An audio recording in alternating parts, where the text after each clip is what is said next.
our objective is to see the relationship between language and architecture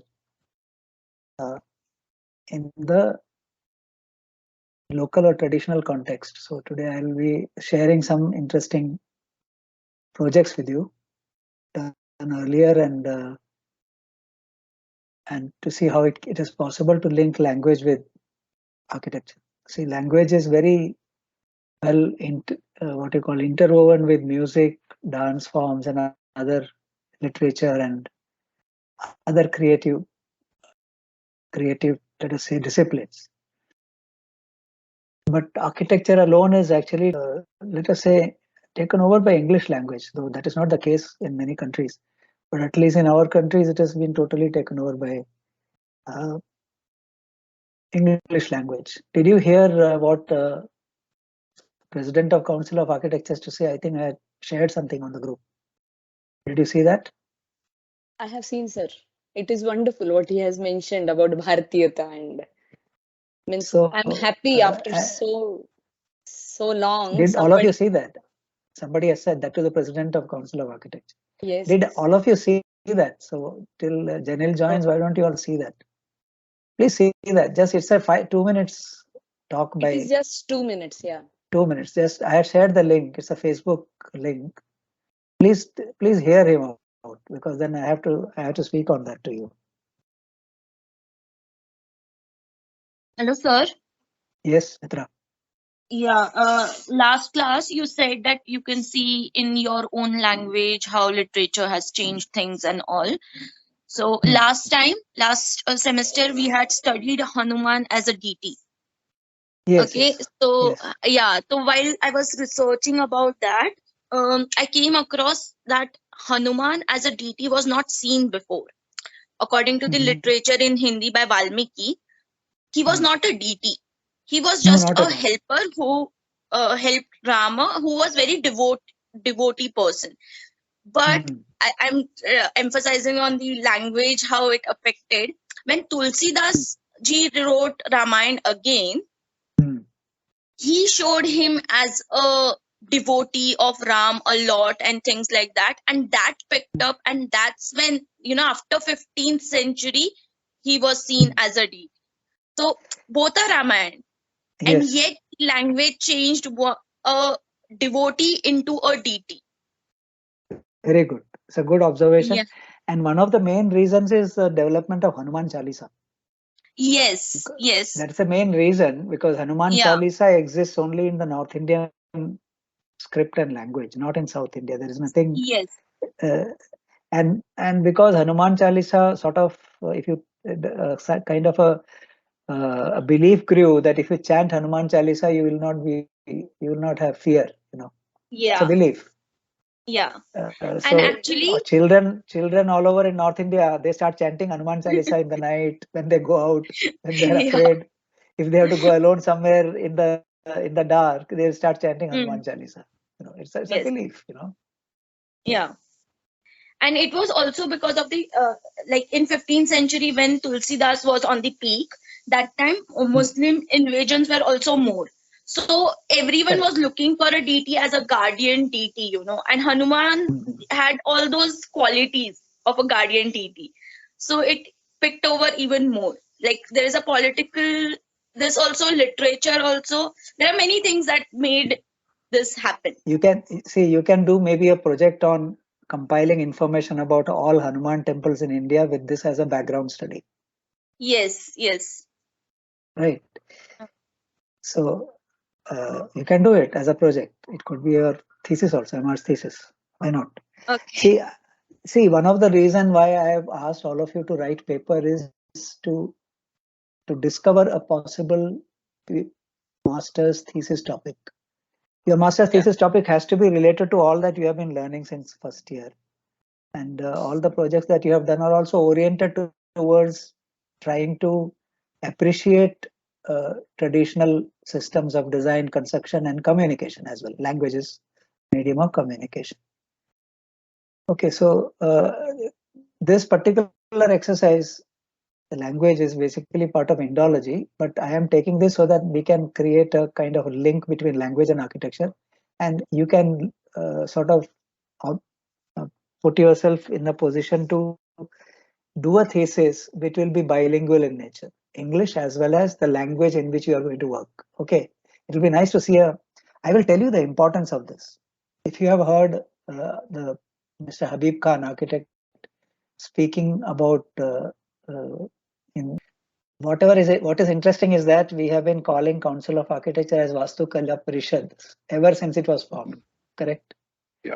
So now there is an effort to actually talk about Vastu Kala as very much Indian in nature. The Indian interpretation of architecture and built environment is Vastu Kala, right? So it's a good thing because especially for you guys, you know, 8 of you who are the first master students in traditional Indian architecture knowledge systems anywhere in the world. You should be proud of it, all of you, because there is no such course anywhere in the world. And generally, it looks as if Council of Architecture is going to give permission to many institutes for starting M.Arch in traditional Indian architecture. It looks like it. From his talk, it is quite evident that there may be some thought in the council's committee that, and they must be looking at what progress this department is making. All right, they must be closely watching whatever you are doing to see and more so because if you have heard the Independence Day talk by Prime Minister Modi, there again he continuously, all the time he emphasizes on the importance of language. See, you have to give it to him, Mr. Modi, but look at the way he captures the attention worldwide with his just control over the language Hindi. He speaks Hindi. He must be speaking English, and because the way his body language we see on TV when he's meeting other leaders of the world, he must be speaking English. Not that he will be speaking. He must be speaking English, but his accent or his command over English has made absolutely no difference to them. They all communicate with him in a very jovial mode. That means he's a good communicator, and he's most comfortable when he speaks Hindi. Because see, that is the important thing which you have to also understand. What is the language which is closest to your heart, with which when you speak, you can talk your heart out. मेरे लिए तो हिंदी है, दो मैं मलयाली हूँ, लेकिन मेरे लिए हिंदी सबसे ज्यादा आसान पड़ता है क्योंकि हिंदी पानी की तरह बहता है मुझ में से. Understood? So, so you also have to figure out whether it is Marathi, Hindi, Bengali, Malayalam, whatever. And if you start working in that language and the architecture created with that language as the basis, over a period of time, you will develop the expertise to sort of interpret other languages also. Not just your own mother tongue, but other languages also, because that is the way perhaps our educational system should grow. Each Indian ought to have command over at least 3 or 4 or 5 languages. At least one North Indian language, one South Indian language, and your own mother tongue. Because if you have that kind of sort of grip over languages, you will be able to appreciate all the creative enterprises in which Indians indulge in. So it's very important, and languages should be a uniting factor in our country actually. And we have 22 recognized important state languages in our country. There are hundreds of other local languages, but main 22 are already there. So it will be a good idea to develop expertise in this. Why I am telling you this is that you have decided to work in traditional Indian architectural knowledge system, and you are going to do your M.Arch with using at least one language which is close to you.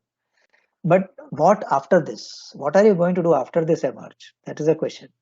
You may continue to practice architecture the old way, or will you continue to practice architecture using all the basics that you have developed? Because you are the unique batch, first batch. So pretty soon, I'm sure in the next 2, 3, 4 years, many universities in India will start M.Arch in traditional Indian architecture knowledge system. And there will be a lot of competition thereafter because people will work in so many different directions about trying to understand the relationship between culture, language, and architecture, especially with respect to our country. So you need to focus on this, and at the same time, based on whatever topics we discussed in the last lectures, try to figure out what kind of thesis you will do. All right.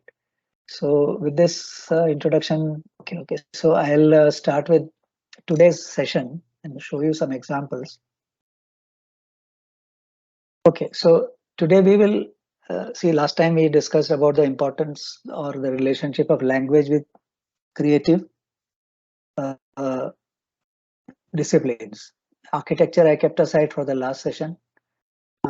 So today we'll discuss the relationship with language and architecture. Okay, so if you search on the net, you will come across this, how architects see the map of India. This is a very interesting kind of graphic created by Leewardis. They're pretty famous. I'm sure you have heard of this particular group, which keeps on putting very interesting illustrations, illustrative architecture. So if you generally look at all architects, all of us included, our exposure to architecture has always been through study tours. And actually, study tour is a compulsory part of our education when you do Bachelor of Architecture. No other discipline needs study tour as an important aspect of learning than architecture. All other disciplines, all other subjects can be learned without traveling. It is possible. We can learn from textbooks. You can learn by practice.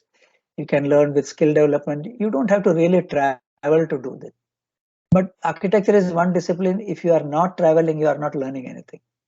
Even after you become an architect, even after you practice, you need to travel. You need to travel in your country, your state, outside your country. The more you travel, the better you become as an architect, because you develop a connect with what is known as culture of people.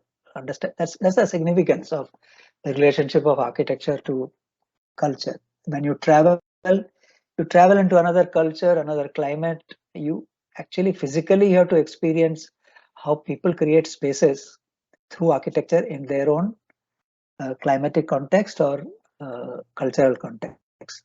So, but what is interesting is that when we do a study of India, or architects are asked to make a map of India using architecture of India, these are the kind of important monuments we sort of try to show off, which are actually an amalgamation of many cultures.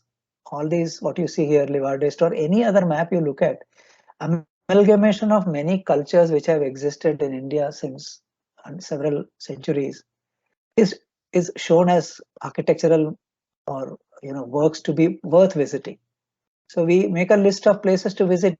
It will not have just one kind of architecture. It will have many kinds of architecture, and we visit, we take pictures, but we don't really get into the documentational or constructional aspect of all these built forms in detail. We take a lot of pictures, we take a lot of selfies, we do a lot of studies, we do measure drawing, we sketch them, we make portfolios. If you look at portfolios of a study tour done by all the schools of architecture across India, you will find a lot of things all documented in English. Rarely they touch upon the language in which they came up.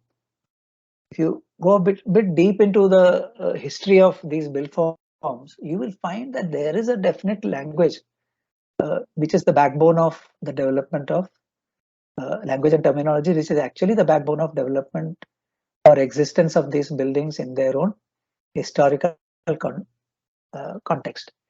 Now look at another map. This is also another map which I have found online, which talks about 27 World Heritage Sites in India. 27 World Heritage Sites exist, recognized World Heritage Sites, out of which 20 are architectural. What is interesting is only 7 belong to other discipline, but 20 of them, of the World Heritage Sites, are architectural in nature. How much do we know about this heritage sites by way of knowing about them in the language context in which they were built? That is important. We study them, we document them, everything in the context of English. When you do it in English, actually we are indirectly looking at it from the colonial viewpoint. It has been the colonial viewpoint in India to document all this as measured drawings, as documentation, especially for Archaeological Survey of India to sort of maintain these buildings or monuments. So naturally, we don't really look at all these built forms in the context of culture in which they were built. So this is another observation. If we were to divide this, we need to look at, is traditional Indian architectural knowledge system only Hindu? This is the question which I am asking you also. Any one of you? Is it only Hindu? Traditional architectural knowledge system in India? No. It cannot is not. be only Hindu. It cannot be only Hindu, though we have been focusing on this Hindu aspect or as Indian aspect throughout our first year studies. But it is now time to start to sort of, we did that because just to go back to the roots and try and understand at least whether in Hindu architecture, which is supposed to have existed far more longer than other forms of traditional architecture in India. Definitely, the Hindu architecture is the oldest which have existed. So we have started our studies using Hindu architecture as our kind of basic study, basic as a base. Benchmark. That's our benchmark. So we looked at the column orders first. If you remember, we started with column orders and certain particular detailings we took, and you did 1 or 2 projects on that. We depended totally on column order because that appears to be very unique compared to any other culture anywhere in the world. So that's what we took. And that itself can be a huge research. You must have seen that if you have seen the book Manasara and all those books in which column orders are explained in so much detail. But then you agree that traditional Indian architectural knowledge system is not just Hindu. Any culture which has come and settled down in India and lived in India for a long duration of time, including colonial architecture, can be called traditional architecture. Especially in today's context when we believe that we are living in the modern world. So what we practice is modern architecture, which started sometimes in 50s. But then now we prefer to call it contemporary architecture, not even modern, but contemporary architecture. So Hindu architecture is the first one with which we started, but there has been a lot of amalgamation of Hindu architecture with other forms of systems which came into India. Because one of the reasons is that though we see what we see as existing are work done in stone, much of the ancient Indian architecture, which perhaps existed in Treta Yuga when we talk about Mahabharata, Ramayana times, they all have vanished because we don't see any existence of any buildings of those times. They all have vanished because probably they were all made of they were all timber structures or materials which did not survive for 10,000 years or so. So that is all lost. But those descriptions of those kind of architecture do exist in our texts. We discussed this in the last lecture. Ramayana, Mahabharata, if you read in the original form, there is fantastic description of palaces. There is a fascinating description of the mahal or the house which Maya built for Pandavas when they were in exile. So these descriptions, through those textual descriptions also, it is possible to visualize what kind of architecture existed in ancient times in the Hindu period. But quite a lot of architecture exists which can be called architecture of traditions of India in the form of Islamic architecture, as we call. We need not call it Islamic architecture. Hindu architecture is this. This is Hindu architecture which we have been studying. But Indo-Islamic architecture, we can call it Indo-Islamic architecture, which is generally called Mughal architecture. And it has its own development spread over 2-3 centuries. You see, but can it be that all these things were constructed using English as a language? Definitely not. So what is the language they used? They used a language which was a mix of Persian mixed with all the other local languages of India, which over a period of time became Hindustani. So if you do a deeper study of this kind of architecture which came up over the last 2-3 centuries, from 16th to 18th centuries, definitely there is a foundational language which existed for all of this. Though the architects, designers came from Central Asia, from Uzbekistan and from Iran and all that, they could not have built this entirely on their own. They came here only, perhaps the chief architects came from there. Those who could visualize these kind of structures for as an amalgamation of Islamic and Indian traditions. But all the workers who worked on in all of these monuments were actually Indians, skilled Indian workers, people who were speaking local language, Awadhi and Maithili and all, and even in South India, South Indian languages. So they created these structures. So they need to be understood in the context of the language they spoke, in the context of the mathematics they knew, the geometry they knew, what kind of communication they had with one another in order to erect such fascinating structures, which still exist. And then came colonial architecture. Now, colonial architecture is also of many kinds. I'm just giving you 4 examples here, but they are of totally different kinds in different parts of India. I'm showing you basically what we see in South India as British, Portuguese, French, and Dutch architecture. You see, when they came, colonial does not mean only British. Colonial means British, Portuguese, French, and Dutch. They all have their presence in Indian subcontinent because of the trade kind of route which they selected to come and settle down here. So when they settled down, they needed their own kind of prayer spaces, or I would call them devalayam. They needed their own kind of devalayam. Till this colonials came, we had devalayams and manushalayam, which are unique to our Hindu culture, who have settled here for several 100,000 years actually. North Indian and South Indian style, Nagara and Misra style, different kind of styles. They were devalayams and manushalayam. But when these people came, Portuguese came, British came, French came, they also had devalayam and manushalayam. Devalayams are churches and prayer spaces which they built for themselves, and manushalayams are houses which they built for themselves. So of course they use their own language, but they have used their own language. Portuguese have used their language, French must have used their own language for not for communication with the locals, but for communication among themselves to decide what to build, how to build, what technologies to be shared or learned from the locals as well as shared with the locals, so that they could create their own dream buildings in Indian subcontinent. Now look at this British building here. This is actually a palace in Trivandrum, but built by British. If you look closely, you can see some pillars which are Hindu in nature. You see the roofing is totally Kerala roofing of the traditional Kerala architecture, but interior spaces, if you go here in this palace, you will find an amalgamation of several kind of skills in the making of this palace in Trivandrum. And the lower one, Dutch palace, which you see is actually today a 5-star hotel in Cochin. It's called Bolgati Palace Hotel, but it was a palace for the Cochin king, which was built during when the Dutch came here. So Dutch designers worked with local architects. So you can see the roofing, which is typically Kerala roofing, but the detailing of the pillars and the detailing inside this is worth visiting. This Dutch palace is very interesting amalgamation of Dutch sensibilities and Indian sensibilities of design and detailing.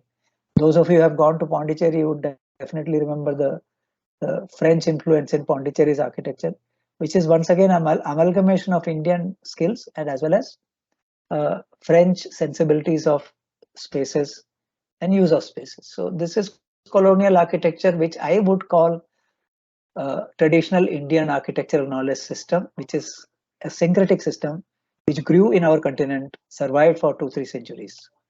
And today we consider them as heritage. After independence, what happened? Modernist ideas came. And the one big influencer of modern ideas was Corbusier, as all of you know, because he designed Chandigarh. And many architects who worked with Corbusier worked under him, and then started their own practice, like Mr. V.V. Doshi and so many other architects. They developed modern architecture with Indian sensibilities, some of them with Indian sensibilities, some of them with the Western sensibilities, but in the Indian context. See, Mr. Correa, Charles Correa was educated in US, but when he came, he looked at Indian sensibilities with a totally different outlook in the modern context, but he did wonderful work. His first project, Gandhi Ashram in Gujarat, Ahmedabad, is a classic example of how he merged the Indian sensibilities into a modern kind of built form, and so many other projects which he did. So after independence, whatever was built is of many kinds, many varieties were built. Many of them have a lot of Indian sensibilities among them. If you look at the airport which you see here, this is the Mumbai airport. You see, Skidmore, Owings and Merrill, one of the biggest, largest architectural firms in the world, they were invited to design this. I don't know if you know the history of this Mumbai airport. They spent almost close to 2 years traveling in India. You know, the architects who came from SOM. I heard that they have spent almost 1 or 2 years traveling all over India, studying Indian art, culture, craft, Indian sensibilities, and trying to figure out what they can put into this kind of huge, massive project as what they can call Indian sensibilities.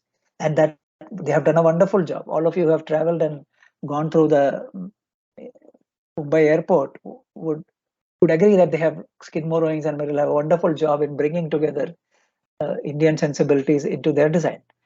So these are all those examples. And over a period of time, many of these buildings are slowly getting into the traditional architectural knowledge system.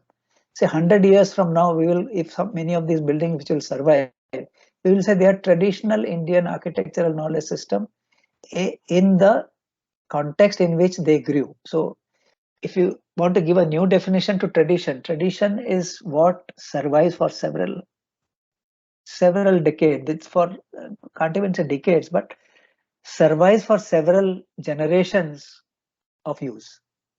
You can call it tradition because people find comfort in the use of built forms for several generations. They don't want to give up, and they get matured. Like I would say that tradition is like wine.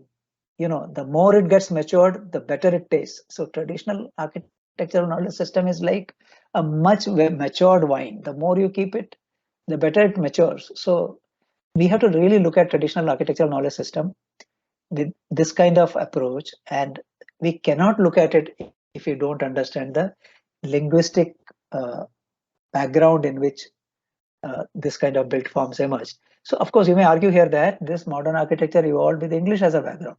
True, English as our communication language, but by whom? Only the architects among architects. The local workers never communicated in English in none of these projects. They used local language for doing all of this work. And that is what the architects have actually missed to understand, that all the construction workers, they use local language. They adapt themselves to the kind of drawings and documents which we give them to use, but at the foundational level of what they do on site, they use local languages. So that is something which we have ignored. We have not really tried to understand. You see, I had this exposure to the importance of local language when for the first time I went to a construction site after doing architecture. I'm sure if you have never been on a construction site trying to get work done, you will find yourself at a total loss if you are a fresher, because you will not understand a word which the construction workers are speaking on the site. The kind of terminologies which they use for the construction processes, tools and equipments, and the way they have to carry out the work. Unless you spend time with them, unless you get yourself familiarized with the language they use, it's very difficult to do supervision of a work or to control the flow of work on a construction site. So what are these terminologies and categories? This is what we are interested in today in documenting in different languages. This is the project which I have been working on for quite some time, and I gave it as a project to Indian Knowledge System department when it started in under AICTE, and I have now many interns working on this particular project which they have accepted, and project will not end in a year or two. It will take several years. So as long as I am around, I will continue to get sort of interns to work on this, because we have to work on several languages in different parts of India and try to document the terminologies and in different languages. So I am trying to create a kind of a structural methodology so that we can understand terminology. So these are the fundamental sort of chapters which we could have for these terminologies. Terminologies for tools, औजार अथवा उपकरणों की शब्दावली, like what kind of tools are being used and what is that local term for those tools. It is very different. You know, plumb is called in so many different ways in different parts of India. That is something which nobody has really looked at. I know what it is called in Kerala. It's called Tuka. Now, plumb is called in so many different ways. I know about Tuka because I am a Malayali, but in Bengali it is something else, in Punjabi it is something else, in Kannada it is something else. Nobody has really tried to compile all these terminology. So this is one big chapter which will be terminology for tools, then terminologies for construction techniques and stages of construction. निर्माण प्रक्रिया एवं चरणों की, चरण means stages की शब्दावली. Then terminologies for spaces in architectural design. You see, we keep calling living room, bedroom, or drawing room, toilet, and so on because that is English. But did we always use these terminologies for spaces in different contexts in India? So, what are the terminologies which we have used? This you have already experienced something when you did your ancestral study last year. But again, you should continue to explore this and discover different terminologies for spaces in architectural design. Finally, terminologies for architectural elements. Elements means column, beam, rafter, and so on. We call it Vastu Tattva or elements. So basically, these are the sort of 1, 2, 3, 4 kind of chapters, which it can be more. I don't know. I have not looked at building services at all as of now, because services is a kind of a totally different discipline which evolved during modern development. Now, in the ancient times, the services had a totally different kind of approach, which we will discuss sometime. But in modern times, services is an integral part of architectural planning itself, which was not so in old traditional constructions. Anywhere in the world, services was just one external aspect, not a sort of a totally integrated aspect of architectural design. So these are the 4 aspects which I have been working on, and I want to share some things with you now. See, what you are seeing is perhaps the first time I tried making use of language as a tool to understand architecture. I did a workshop with architecture students, third year architecture students in 2015 in one college in Tamil Nadu. I was in charge for teaching them rural architecture in one semester. So I used to visit this college very often. It's called KR School of Architecture in Trichy. So what we did was the students had to do a study of a village, rural architecture of a village. So I said, do the study in Tamil, do the entire study in Tamil, because all the students were from Tamil Nadu. It was a kind of a college in Trichy where all students who took admission were from Tamil Nadu, all were Tamilians. So I said, why should you do it in English? Everyone knew very good Tamil. Half of them, more than half of them were from rural areas. Many of them were from big cities, but they were all together and they all could understand Tamil. So this was the first time I tried something like this. Of course, I had tried this earlier also in Mumbai in Marathi language, but then this was a very sort of kind of 1 semester long study in which they did the entire documentation in Tamil, and of course as well as in English. So I don't have all the document, few images which I am sharing with you. And I think I will also share with you a video if I have not shared. There is a video of a kind of brief which I had given to students for design. I'll share with you after this, which will make things more clearer to you. So in this, take a look at what they have done. This is done by third year students. They did a documentation of village called Mudalaipatti, somewhere near Trichy in Namakkal district. And they had to figure out by talking to the villagers, talking to the carpenters and the locals about what they call each part of the building, which they have designed and constructed for themselves. No architects were involved in making of this village because villagers themselves had developed the village. It's a small village of about 25-30 families. Each and every house was documented by the students, different typologies of houses. And while documenting, they spoke to the house owner and they gave the ladies as well as men.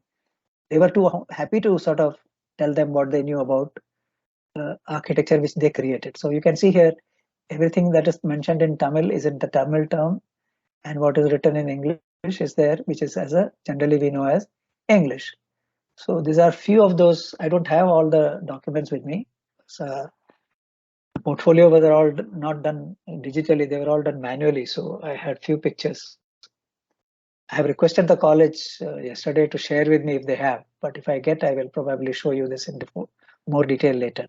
So this is the kind of documentation they did, manual documentation, entirely in Tamil, but English as a second language. But why I'm showing you this is the success of this study was discovered after some time by the college itself. You know, they put up an exhibition of this work and the local MLA happened to see that exhibition. So what happened was that the MLA got interested because it was a wonderful ready-made scheme for him to apply for funding for his constituency. That there is a study available in Tamil about the condition of architecture or buildings of these poor villages, which falls in my locality.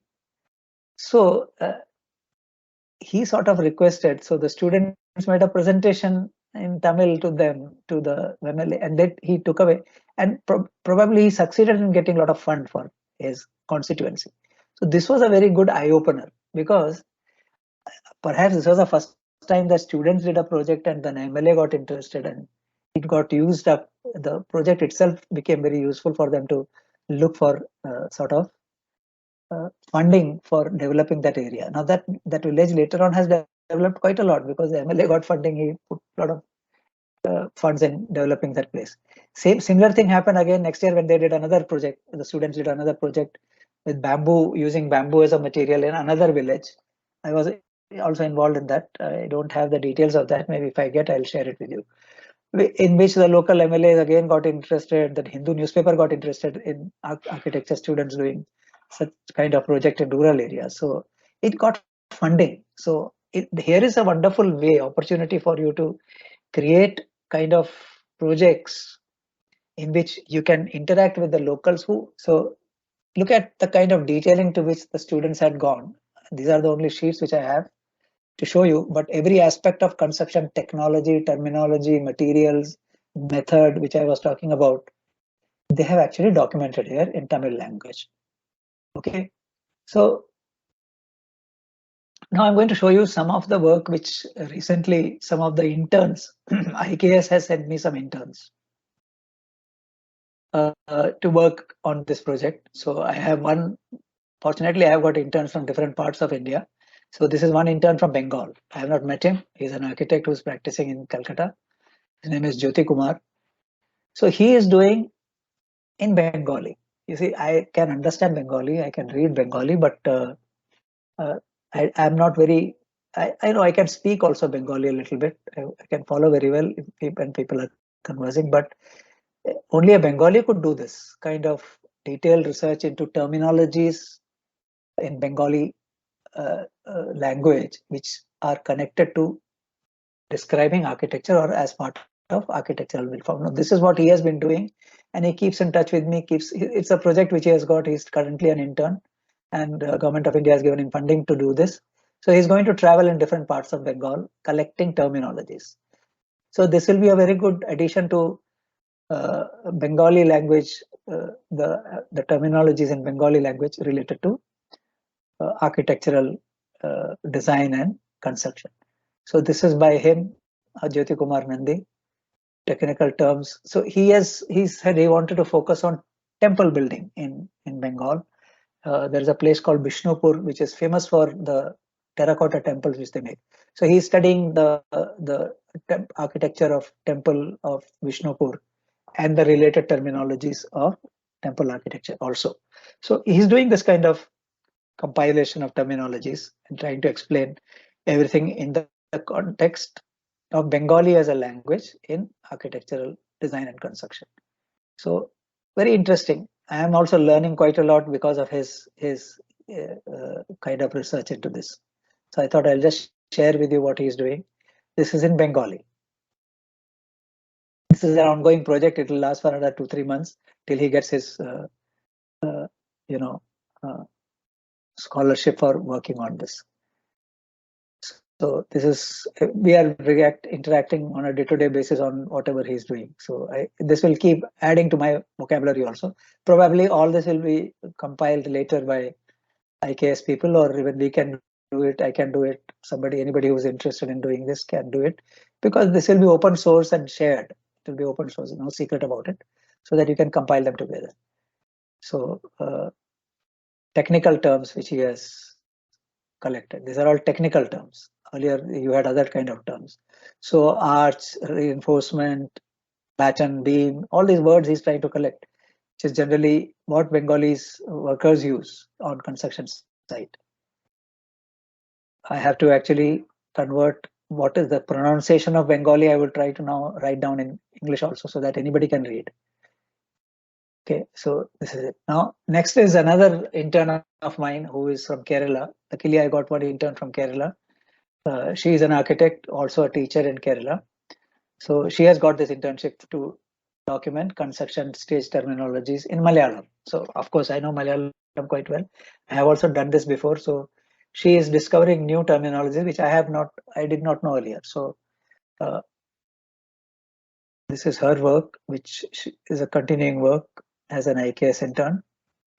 What I am trying to do is I am trying to put together all of this in Hindi, Malayalam, Bengali. I'll keep adding this, and I'll expand my chart with languages in which these interns work.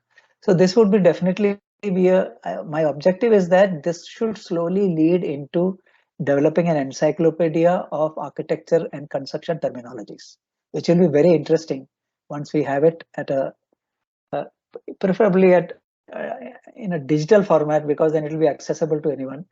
Hopefully, All India Council of Technical Education, once these interns complete their work, more interns start working. Perhaps AICT will take it up and make a website, just like that website of Bhashani for language has come up, which is actually created by All India Council of Technical Education. So All India Council of Technical Education may create a website of architectural terminologies, provided we are able to give sufficient data for them to create this. So this is an ongoing work. So very interesting. It's a very interesting work. So I'm going to share with you some more aspects of significance. Now, I don't know how many of you have, experienced riddles in your mother tongue. Do you know any riddle in your mother tongue? I'm sharing riddles in my mother tongue. Do you know what a riddle is? Yes, sir. In each language there are riddles which you solve. So in Malayalam there is a riddle. I am trying to compile. I have heard all this in my childhood also, but now it makes more sense to me because there are lots of riddles associated with architecture. So I discovered that in Malayalam language there are very interesting riddles. This riddle is in Malayalam, which says Angotum Ingotum Sambandham E Vitamaki Nirbandham. This actually means this lady of the house insists on strong mutual bonds. What is it? This is the way you ask. Okay, this lady of the house insists on strong mutual bonds. Actually, it is a wooden lock. I mean, that is the answer. Saksha. In Malayalam, it is called Saksha. So if you are asked this riddle by somebody, you say Saksha. So see how an architectural element is becoming part of language. For teaching, you teach an architectural element using language, but through using the riddle mode in a language. So this is called Saksha, and it's a unique locking element which you find in Kerala houses, traditional Kerala houses. Also in coastal Karnataka houses also you will find this kind of, I don't know what they call it in Kannada. Any idea? Any ask? Sir, we call what is it? Riddles as Wagottu. That is okay, but this particular this Saksha, what do you call it in I'm not very sure system? about the term of this lock, but this exists Find there, out, but I'm not sure about the term. Yes. Just find out the name, because in Malayalam it is called Saksha. Okay. So this riddle is related to the word Saksha. So this kind of lock is seen in Kannada also, in Karnataka also. You can find out that name. So we can in a very interesting manner look at the way language is used to understand or remember architectural terminology. This is one example.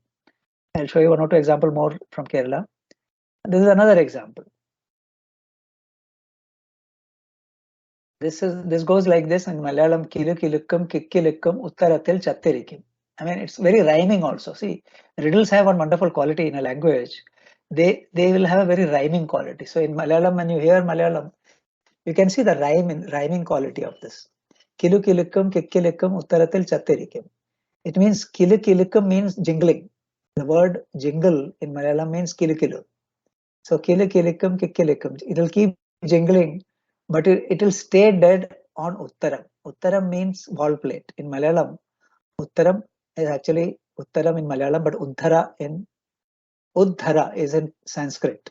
So it means wall plate on which the roof truss is resting. That is called wall plate. So, you know, on top of a wall, there is wall plate and there is some space there.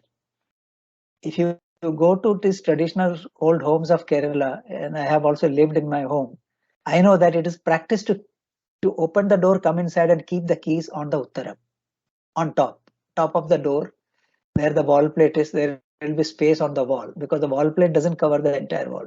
There will be some space. That is the actually standard place for everyone to keep the bunch of keys. So uttaram is a place where bunch of keys are kept. So this riddle is, the answer of this riddle is key bunch. See, so if you ask a child, kilikilikum, kikkilikum, uttaratil chattirikum, what is it? So you say bunch of key, because a bunch of key, if you carry, it will keep doing jingling, correct? Kilikilikum, kikkilikum, it will keep jingling. So what is it which keeps jingling? But the moment you put it on uttaram, it will die. Chattirikum means it will be dead. So if you put a bunch of key on top of an uttaram, it will become dead. Chattirikum means it will be dead. So very interesting kind of use of language. Let me show you one more. What is it? This is a drain pipe, which you normally see in temples. You know, from the Garbhagriha, you will have a kind of an element which will be projecting out like. It's called over. In Malayalam, it is called over. I don't know what they call it. There is a Sanskrit term. I can't remember. There's a Sanskrit word also for this. It is a long kind of drain pipe, but the riddle associated with this, agattirunna porthekku naavu neeti, that it means somebody sitting inside and stretching his tongue outside. So it's like a, you know, you can see here from the Yali's mouth, a tongue is coming out. You see, you can see in the sculptum itself, there is a Yali or a kind of demonic figure from whose mouth the tongue is coming out. This is created by a sculptor. So it's not just a kind of a drain pipe in PVC, which we normally see, but it's a very artistically created drain pipe, which is called over in Malayalam. So the riddle is agattirunna porthekku naavu neeti. Like, who is it who sits inside and puts the tongue out? Means it is over. Over is the answer. So these are few interesting examples of language, use of language to seek identity in architectural terms. Okay. So I have given you some examples here. I would like for you to now explore in your own mother tongue these kind of examples, or any other kind of expressions of language in so many different ways as related to architectural style of a particular state. So now what I have for you are just certain statements and thoughts collected from different sources and my own thoughts here. Why we should do documentation in local language? What is the objective? The objective is to figure out how people use language in the times when these architecture or these built forms came up. Definitely not English, that is for sure. So why should we continue to use English? Okay, English use is okay if it is a contemporary and modern structure. But if we are studying, we should try to rediscover all those terminologies and words associated with architecture in different contexts. So India's culture and architecture are intertwined. So that is the reason why we should find out the terminologies. And because the traditional architecture is actually belongs to the language of the place, but modern architecture everywhere, anywhere is speaking the language of the West. So we can ignore perhaps, or if we had developed our own modern architecture, perhaps we would have created our own linguistic terminologies, which we did not, because we were dependent on Westerners to give all the education to us, architectural education. Our entire architectural education's foundation is on our Royal Institute of British Architects. Even today, everything that we use is based on what RIBA has given us and what is now being practiced internationally all over the world. So that there is no actually roots in our traditions of modern architecture. But Indian architecture, Indian languages are used in so many different ways, not only in administrative and commercial and religious contexts since ancient times, but today we see influence of English. See, there's a very interesting statement which there's a very good author called Manu Joseph who writes in English. He says English is de facto the national language of India. He says we can't say that Hindi is our national language. Actually, it is. English is the national language because that's what we use all the time. I mean, though we may claim that, but it is a bitter truth that English is actually a national language for us. Wherever you go, the safest way is to communicate in English, and you can get things done. Even today, after 75 years of freedom from Englishmen, still, and very few people who have come up, who have, I sort of admire our Prime Minister just for this, because the way he speaks very confidently in the only language, or not only language, of course, he's good in Gujarati also, but Hindi as a national language of India. But at the same time, many of us were still not very comfortable with use of other languages. So here I'm just sharing with you the script is something which we have to use. If you have not been using, it is time we started using in a very significant way the scripts associated with the local architecture. So we should have a good knowledge of script as language study. Basic knowledge of Indic languages in the script should be known. This is Brahmi, from which Devanagari is developed. Devanagari, of course, I hope all of you know. You should be able to write in Devanagari. If not, you should learn. If you are studying, we'll just look at how the distribution of traditional architecture has happened in different script contexts in India. So we'll just take a look at that. These things I am sharing with you just to know the different kind of scripts which exist related to Indian architectural knowledge system. So in Kashmir, in Nepal, so in Nepali, Marathi, Kashmiri, Hindi, Sanskrit, the script exists, a script called Devanagari, but used in many different ways. They look similar, but the writing part or the stylization is different. What you see here is Nepali and Kashmiri stylization of Ka, Kha, Ga, Gha. They look alike, but in some ways they are different also, the way the strokes are created, but it is all Devanagari. So Devanagari itself has got different variances in different parts of India. Nepali Devanagari is a little different from Kashmiri Devanagari or Bengali Devanagari. So we'll take a look at these scripts, and this Bhashani website which is created is very, very useful for you to understand the various scripts or Devanagari or otherwise which you want to learn. So here it is Gujarati and Bengali. See, they both are Devanagari, but look at the variance in the way the strokes are created. The origin is all Devanagari. You have Assamese and Oriya here. Oriya looks so much different, but it is basically Devanagari, but they look so different. It is perhaps because of the way the scripts evolved in different contexts based on Devanagari, but the way they started writing or carving the script. The other language which exists is based on Persian Arabic script. Urdu is one. To some extent, Sindhi people use two different scripts. Urdu also they use to write, but they also use Devanagari. Sindhi language, if you look for, they write in Urdu as well as Urdu script as well as Devanagari script. But Punjabi has got its own kind of Devanagari development based on Devanagari, which you can see here. So this is a kind of a chart which shows the relationship of Devanagari script and Arabic script, where they come together. See, this is the influence of a totally different culture coming into India. When Islam came to India, and when the Muslim community developed in India in 12th and 13th century, especially in northern India, the Arabic script found its presence. Arabic script did not find its presence or did not influence much in south, but in north because of Mughals. So there has been a kind of a syncretic joining of this languages. That is how Hindustani as a language developed.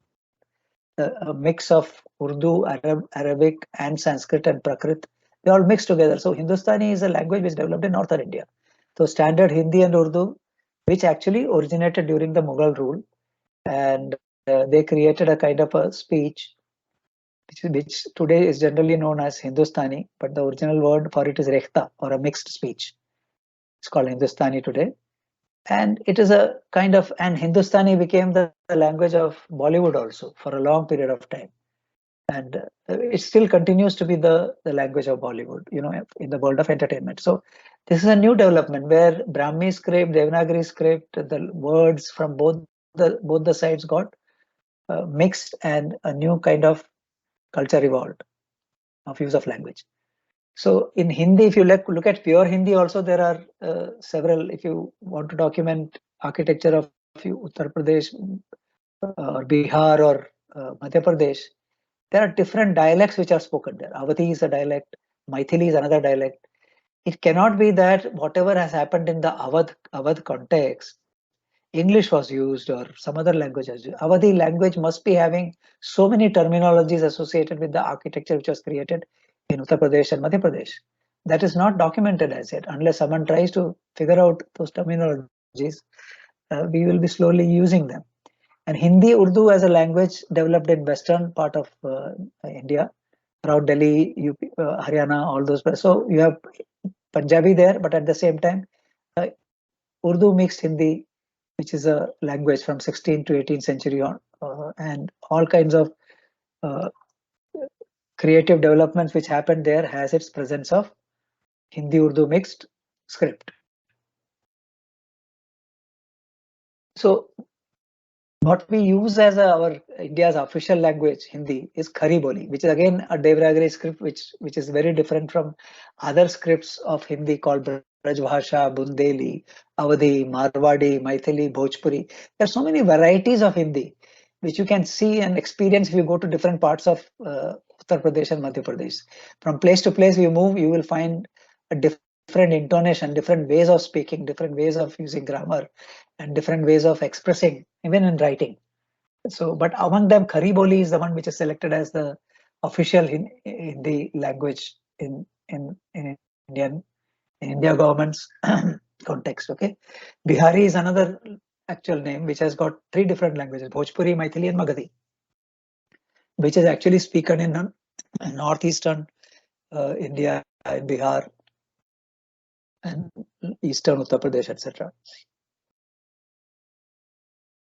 Bengali is spoken in West Bengal, you know this. Oriya, Bengali, Assamese, they have a connection which is based on Eastern Magadhi language. Punjabi, which is spoken in Punjab, is a totally different, developed in a totally different context, developed by Sikh gurus, and they call it Gurumukhi. They don't call it Punjabi. The purity of Punjabi language exists in the Gurumukhi script. So I am just sharing this information with you so that you can decide which. If you don't want to sort of study your own, mother tongue, it's okay. You are welcome. If any of you can take up any of these languages and do research to establish the relationship of that language with the local architecture in its own context and its own time period zones. Okay, so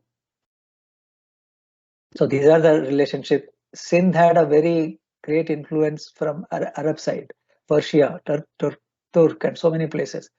So Sindh, that's why Sindhi is written both in Urdu script, Arabic script, as well as Hindi script, because that was a border language.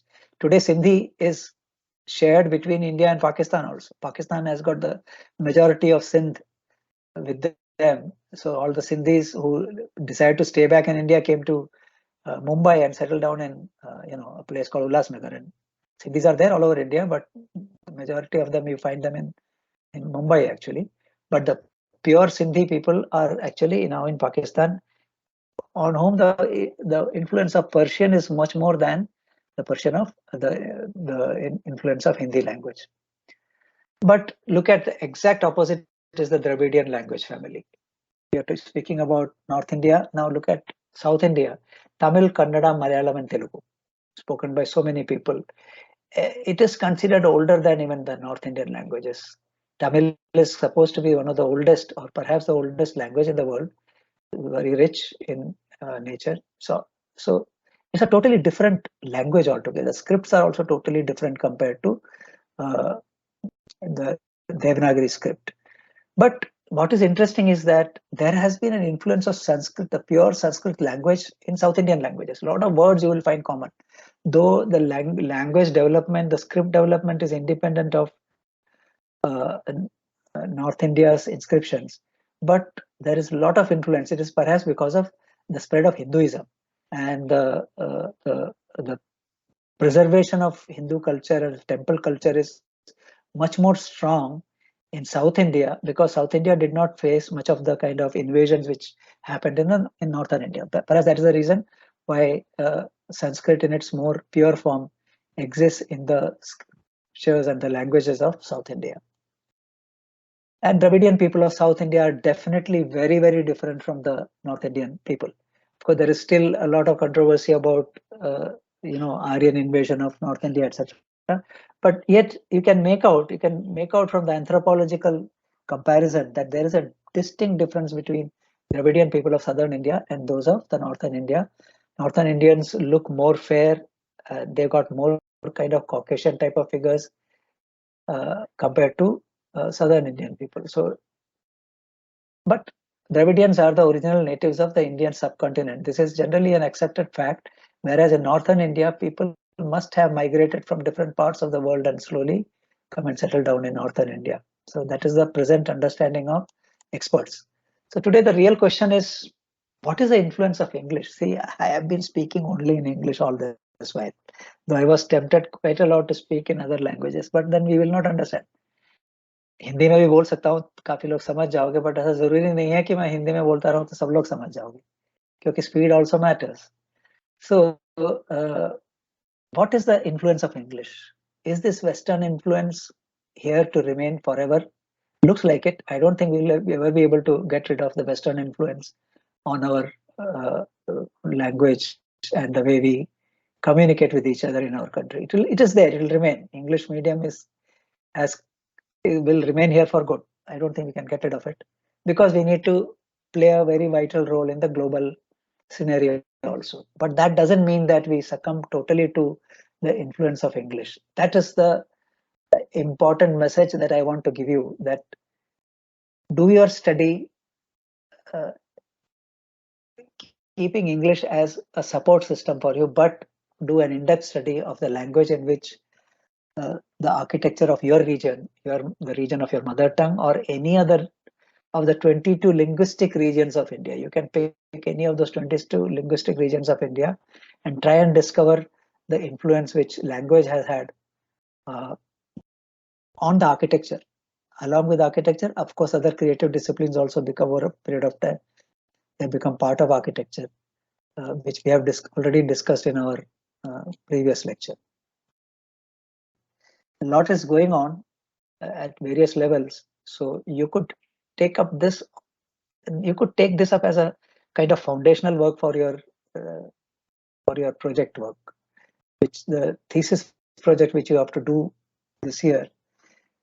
It can be based on all the topics which we discussed earlier in the first two sessions, or you may discover some other topics which you want to do as your master's level thesis work, but make language as the fundamental basis, at least in a language in which you are most comfortable.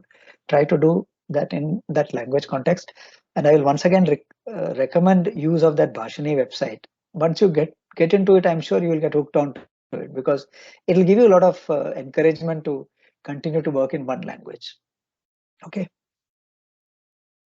Sir, I started with the website. I got bronze medal for 5 Kannada sentences. Fantastic. So you have to do more to get a silver and a gold. They increase the number of sentences as you proceed. Now 45 image labels. Yeah, 45. Then it will become 100, 200, and so you have to really keep working. But the advantage is that I found what advantage I found is that you become an expert by the time you finish. And it is only not just sound, but there are other sections also in the website, visuals. And then in the last section is where you contribute in the language. You can speak in the language and contribute to the website. That's very interesting. So to reach that stage, you have to actually go through the first 2-3 stages. Then you will be able to contribute. I think it'll be very interesting if you contribute to spoken terminologies of architecture, art, and design and construction to that website, because they are expecting people to keep contributing to that growth of that website. I like this website a lot, and I'm hooked onto it.